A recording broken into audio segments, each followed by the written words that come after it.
Salut à tous, j'espère que vous allez bien, en tout cas moi ça va extrêmement bien. Bienvenue aujourd'hui pour cette nouvelle vidéo. Aujourd'hui nous retournons dans l'univers de James Bond. Suite à ma dernière vidéo dans l'univers il y a 2 mois, je me suis dit que c'était le moment d'en refaire une puisque je suis toujours actuellement dans mon marathon des James Bond. Je suis actuellement arrivé à ceux de Pierce Brosnan, qui est d'ailleurs génial. Mais aujourd'hui j'aimerais parler de son prédécesseur, parce que c'est vrai que comme vous l'avez vu au titre, aujourd'hui nous allons parler du James Bond qui est beaucoup trop souvent oublié à mon goût. Aujourd'hui, nous ne parlerons pas de George Lazenby, nous ne parlerons pas de Roger Moore ou encore de Sean Connery, puisque en tous les cas, ils ont tous marqué l'histoire de la saga, d'ailleurs tous les acteurs en soi l'ont fait, mais aujourd'hui nous allons parler de Timothy Dalton, qui est un acteur qui est extraordinaire, qui a joué le rôle de James Bond pour 2 films, qui sont Tuer n'est pas joué et Permis de tuer. Donc il faut se remettre dans le contexte, Timothy Dalton a la lourde, même très lourde tâche de passer derrière Roger Moore, qui est tout simplement une légende dans ce rôle. Il a lui-même offert un James Bond très authentique, qui est aussi beaucoup adapté à son style, c'est-à-dire assez humoristique, avec beaucoup de sarcasme, et quand même avec une grande élégance, etc. De plus, dans la saga canonique, Roger Moore, c'est tout de même les 7 derniers films James Bond, de Vivre ou Laisser mourir, à Dangereusement Vôtre. Dangereusement Vôtre qui d'ailleurs est un excellent film, je ne comprends pas pourquoi il s'est autant fait démonter. Alors j'ai bien précisé saga canonique puisque dans le même temps nous avons eu aussi, en même temps que la sortie de Octopussy, Jamais plus jamais avec Sean Connery, c'est un film qui est extérieur à cette saga, qui n'est pas compris dans la timeline en question. Par contre le film qui est réalisé par Irving Kershner est vraiment sympa. Alors, il souffre de beaucoup de problèmes, déjà du fait que forcément il n'ait pas les droits par exemple sur les musiques de James Bond ou ce genre de choses, et aussi que ça reprenne le scénario de Opération Tonnerre qui pour moi est actuellement le moins bon de James Bond. Alors je précise bien depuis mon rewatch actuel. Je ne suis pas encore arrivé à Die Another Day ou encore à No Time to Die qui pour moi est lui aussi... Voilà. Je sais que beaucoup l'aiment bien, c'est pas le sujet, on va pas s'éloigner, bref, c'est pour vous dire qu'en gros, Timothy Dalton passe derrière Roger Moore et aussi avec Sean Connery qui était revenu un peu dans la boucle. Il passe vraiment après 2 gros monstres sacrés du rôle et aussi 2 gros monstres sacrés du cinéma. Et pourtant, Timothy Dalton va réussir à réinterpréter le personnage. Alors il va être complètement à l'opposé de ce qu'est Roger Moore par exemple. On va plus se rapprocher de Sean Connery, mais je trouve qu'il va réussir à apporter la personnalité qui manquait à Sean Connery. Parce que moi, ce que je reproche au premier film James Bond avec Sean Connery, c'est en fait le manque de personnalité du James Bond. James Bond est vraiment une machine à tuer, il n'y a pas vraiment de développement émotionnel je trouve, à part dans Goldfinger, mais c'est vrai que sinon j'ai trouvé que Sean Connery, c'était trop orienté en fait, juste faire son objectif du point A au point B, et ça manquait comme je l'ai dit de développement émotionnel, etc. Même ses relations avec les James Bond Girls n'étaient pas terribles, cependant, Jamais plus jamais va venir un peu corriger cette perception-là. Je trouve que Jamais plus jamais, en termes de performance pour Sean Connery, c'est le moment où son James Bond aura justement le plus de personnalité, puisque il est âgé, donc il va être beaucoup moins fiable que dans les films précédents. Il va avoir plus aussi de moments de détente, etc., où il va déconner, tout ce genre de choses.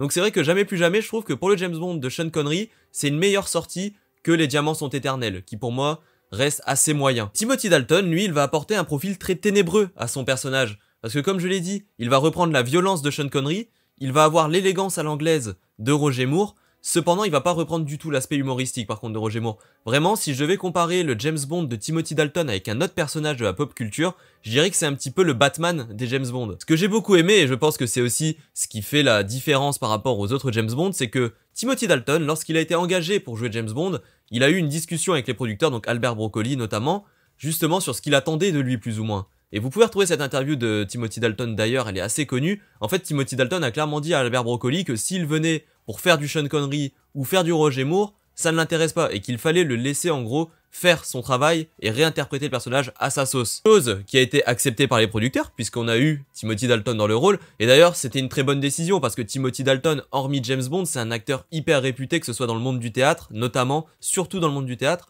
mais aussi déjà dans le monde du cinéma, notamment il avait joué dans Cromwell, qui est excellent lui aussi. En gros, quand vous engagez Timothy Dalton, vous n'engagez pas spécialement un acteur entre guillemets, et j'insiste bien sur les guillemets parce que je veux pas que mes propos que je vais tenir soient sortis de leur contexte et que ça fasse un petit peu hautain.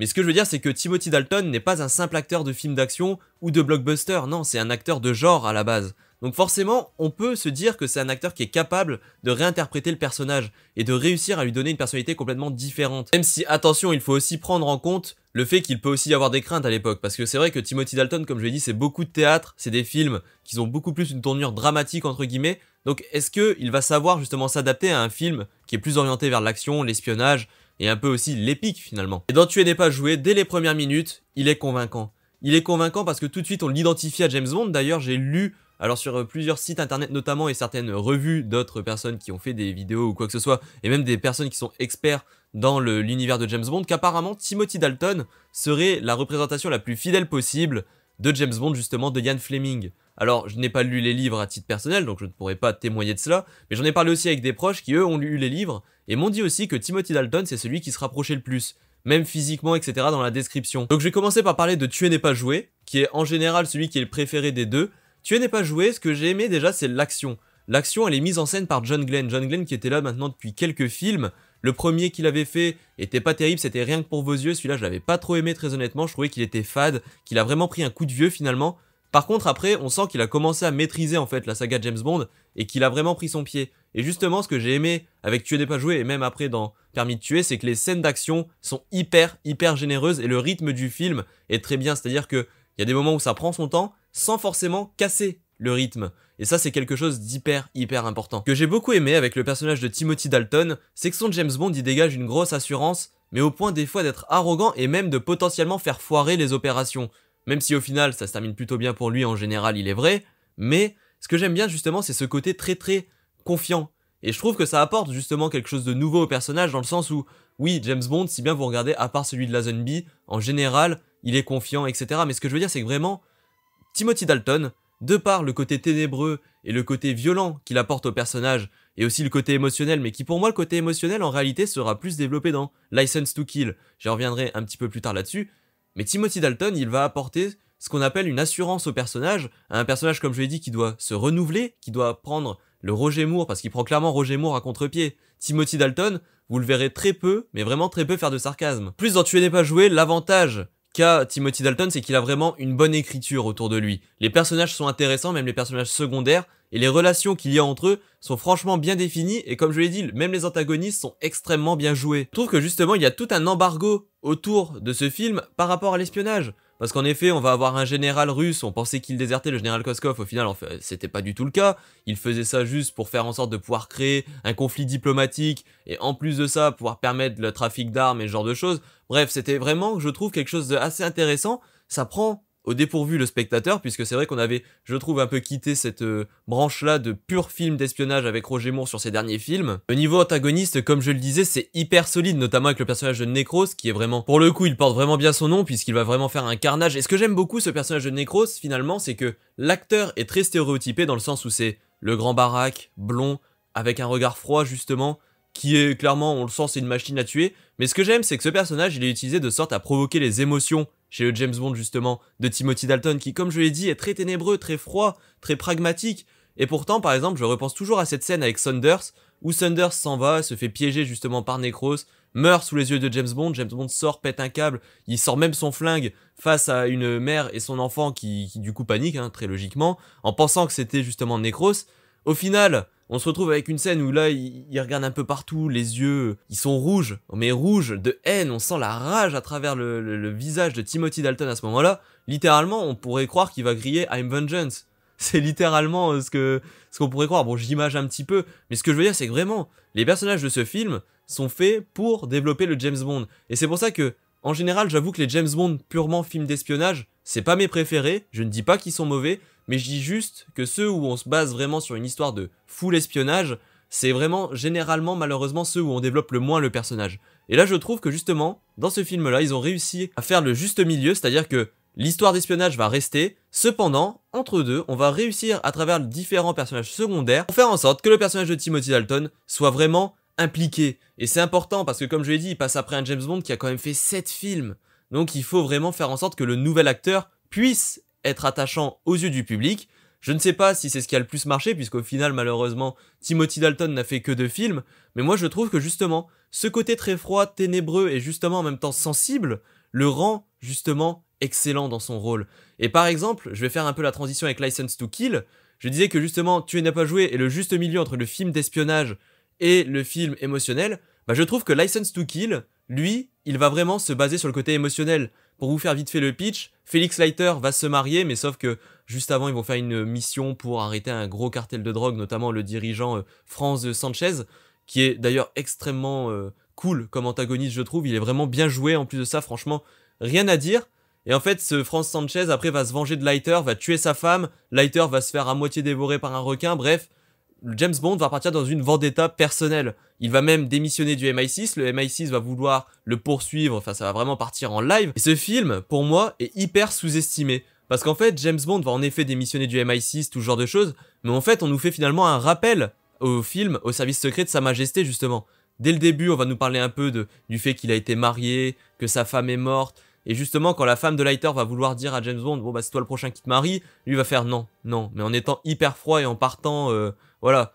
Et puis Leiter va expliquer la situation, tout ce genre de choses. Donc forcément, de retrouver la femme de Leiter morte, ça va lui remémorer les images de Teresa Bond qui se fait fusiller par Blofeld sous ses yeux.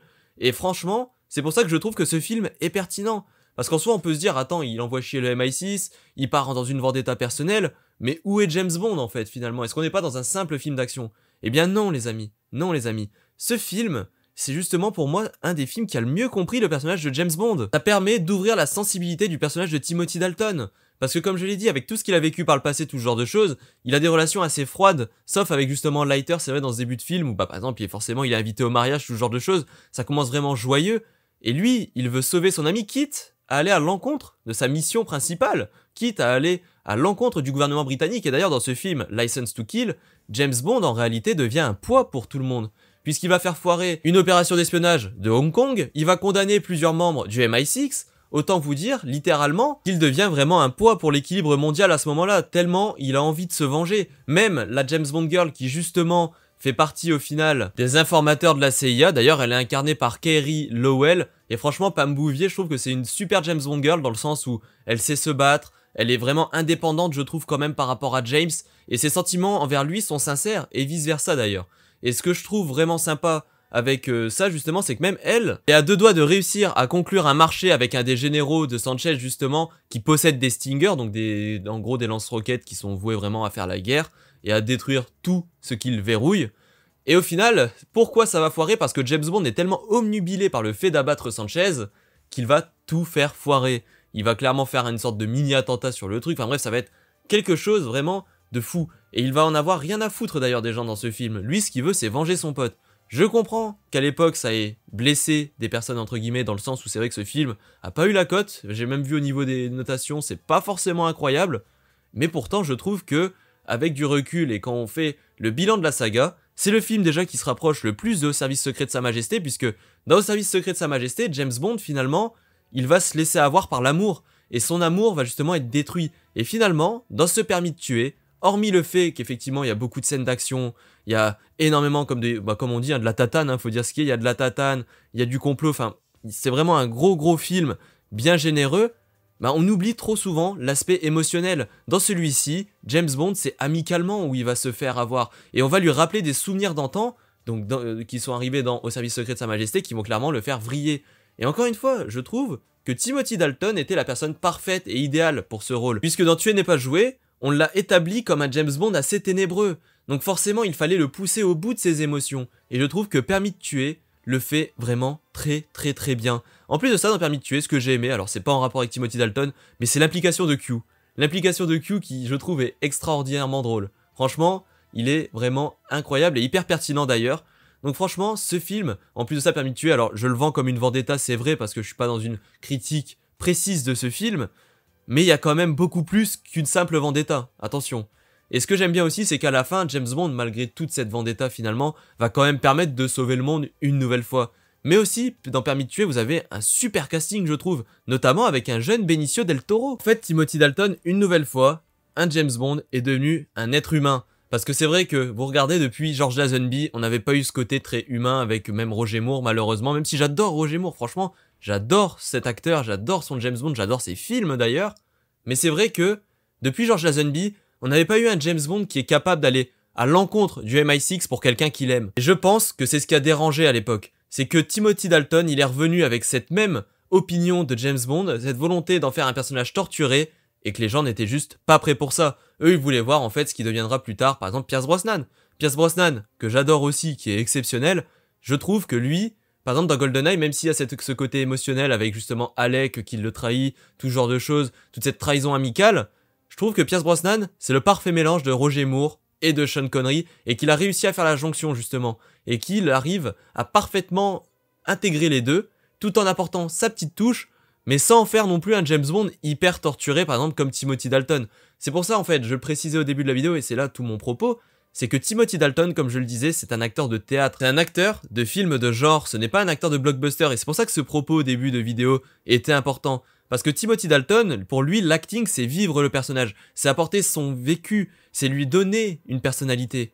Et peut-être qu'à l'époque, comme je l'ai dit, c'est pas ce qui était attendu. Au final, les producteurs savaient clairement à quoi s'en tenir avec lui, et c'est pas comme s'il avait fait un vice caché, ou qu'il avait dit oui, je dirais oui à tout. Non, il avait clairement expliqué avant de signer son contrat qu'il voulait faire son propre truc, ça a été accepté. Malheureusement, après, les producteurs ont voulu revenir vers un James Bond plus classique, c'est pour cela qu'il n'a pas repris son rôle dans GoldenEye d'ailleurs. Et je pense, malheureusement et heureusement en même temps, qu'il a eu raison.